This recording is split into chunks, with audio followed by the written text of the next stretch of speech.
Yétúndé wa karùn máa ṣaya Adéwálé kórí jẹ́ kó dàgbà kó pẹ́ láyé kéyìí má ṣe já ṣe mọ́.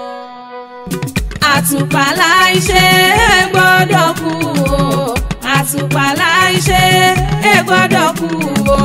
Àyà Adéwálé tẹ̀rí yẹn ènìyàn kú láíláí. Àtùpà láìṣe é gbọ́dọ̀ kú o. Gèlè yìí kò sùn kọ̀kọ̀ yìí kò dò kórí ẹ máma kọ̀rẹ́. Gèlè yìí kò sùn Yétúndé kọ̀kọ̀ yìí kò dò kórí ẹ máma kọ̀rẹ́. Afẹ́fẹ́ lẹ́lẹ́ máa gbóhùn mi ròkun o, ẹ̀fúùfù lẹ́lẹ́ máa gbóhùn mi rọ̀ọ̀sà.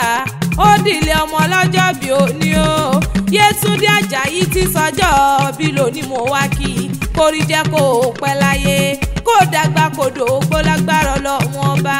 CEO Crafting Bakery and Kitchen maybe wọ́n náà ní kí n òkú àdùn o.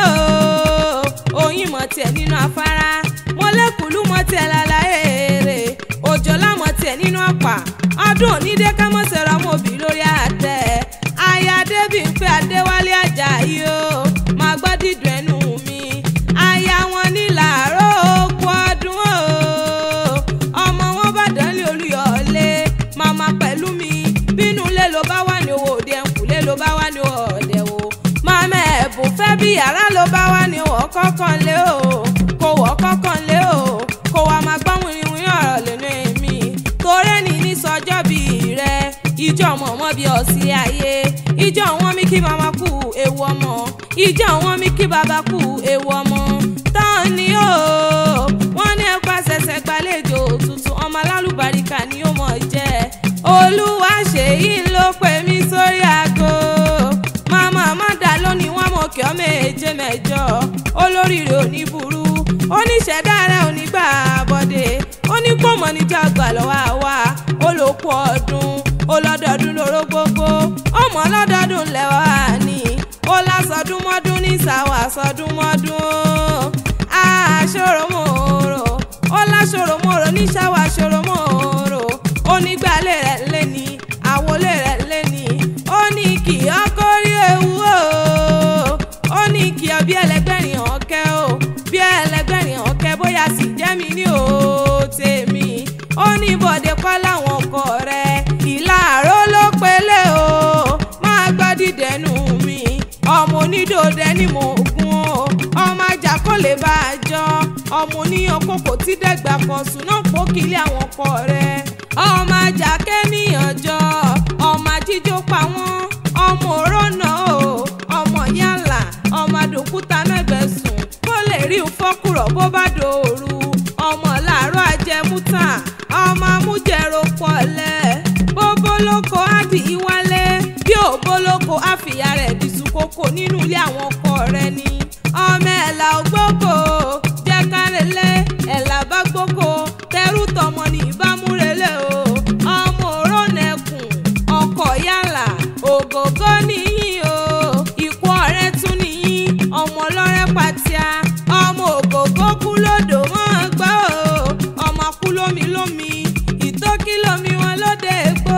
Nínú ilé àwọn ọkọ rẹ̀ ni Ìbàdàn yà o. Yétúndé wọn ní Ìbàdàn yà nulẹ̀ àwọn bàbá rẹ̀. Ìbàdàn lé Olúyọ̀lé ọmọ ajẹ́ ìgbín o. Ẹ̀yin lọ́mọ ajẹ́ ìgbín jẹ́ karahun. Ọmọ àfi karahun fọ́rí mu. Ìbàdàn mọ́jà mọ́jà lè kára wájú lẹ́rú. Ìbàdàn lójó ìlú Àjàyí ìlú Ìbíkúnlé ìlú Ògúnmọ́lá olódò kẹrìírí lójú ogun ọwọ́ kẹ̀mbẹ́rẹ́ bí ìjà. A kì í wáyé ká mọ́ làrùn kan ìjà gbóró làrùn Ìbàdàn. Àgbàlá Ògúnmọ́lá ti tó kókó ó sáré o. Àgbàlá Ògúnmọ́lá jókòó bá bẹ́ẹ̀ lómi lọ. Ẹ̀yin lọ́mọ Olúpìmọ̀dé sọ̀bọ́yọ̀kẹ́ o. Ọmọ àríkẹ́yọ̀ gbọ̀ngàn òjò láró mi wẹ̀lé àrólú owó. Ọmọ Fẹ́mi òjò tọ́ya mẹ́bí kèmí wá dìkẹ́ àmùsẹ̀ ẹ̀yọ́mọ oníkẹ́ ẹ̀yìn gẹ̀dẹ̀. Eégún di mẹ́fà lè kó lé. Èmi ní ṣe tóbìnrin ò máa wò. Pàkà ló di mẹ́fà nígbà alẹ̀. Kí ní ṣe tóbìnrin ò máa wò. Ẹ̀wù di mẹ́fà mo lù gbogbo. Ẹ̀wà ṣe kúkú bó tìlú ká mi lára bí àjèrè. Tọ́ bá sọ pé Ìbàdàn tí ó pójú lówó. ẹ wí fún wọn pé bàbá tiyín sóun ló mú bàbá tiyan lẹ́rú lójú ogun ọmọ agbágìmọ̀lẹ̀ ti béèrè jẹ̀lẹ́ ara lé Olúyọlé ó kú ọdún ó sì kú àṣeyẹ ẹ̀gbá tún níyàn o ẹ̀gbá mẹ́rọ lọ́kọ̀ mọ́ olúgbọ́njọ bí ọmọ àṣẹ tí mú mi kíkan ẹ̀gbá ọmọ yùmùyùmù lòrò òkè o lẹ́mọ̀ lìsà bí ọmọ gbogbo àkàlà ara kẹ́ màjò gbẹ̀rú ní màjò gbẹ̀ ẹ̀kọ́ tó rẹ́rú ní ìsinmi ẹ̀kọ́ kì í sì yàn ó mọ̀ọ́mọ̀ kú ọdún ó kú ọdún ó sì kú àṣeyẹ ikú ní bá ń bẹ lóde àyà fún wọn àrùn níbẹ̀ lóde àyà fún wọn ìbànújẹ́ ní bá ń bẹ lóde Yétúndé àyà fún lágbára Ọlọ́run wọn bá iwájú o lọ́pẹ́ bí tirẹ̀ sí iwájú ló mọ̀ lọ lágbára Ọlọ́run wọn bá ìwà òmọ̀nìrẹ̀lẹ̀ ó sì mọ̀ gani Olúwa ṣèyí lónìí wọ́n mọ̀ kí ọ méje màmá Amanda ló kú ọdún ó ló kú ọdún ló sì pa àṣeyẹ ó ní kó mọ̀ níjà gbà lọ́wọ́ wa ni ó ní kí ọkọ rí ewu o Ayádéwálé ò mọ̀ ní fọ́dún èyí sópin o. Gèlè yìí kò sùn Yétúndé kọ̀kọ̀ yìí kò dò kórí ẹ má má kọ̀rẹ́.